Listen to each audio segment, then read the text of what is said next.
Kung may kapangyarihan lang talaga tayong mamili, certainly lahat tayo gustong maging mayaman.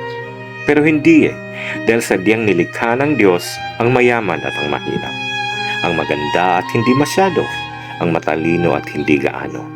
At gaya ng ating mga daliri, iba-iba ang ating mga katangian. Pero ganun pa man, ang tanging nagbubuklod sa ating lahat ay ang iisang hangaring magkaroon ng maginhawang buhay ang ating bawat pamilya. Kaya kung nasa taas man ang estado mo ngayon, huwag kang feeling perfect. Huwag umastang para kang sino. At sakaling nasa mababa ka man ngayon, huwag panghinaan ng loob.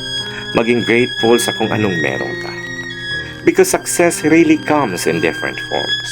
Hindi ito tungkol sa yaman lang. Bagkus, ito'y tungkol sa pagkakaroon ng simple at masayang pamilya. Walang mga sakit, may tahimik at payapang isipan. Good morning!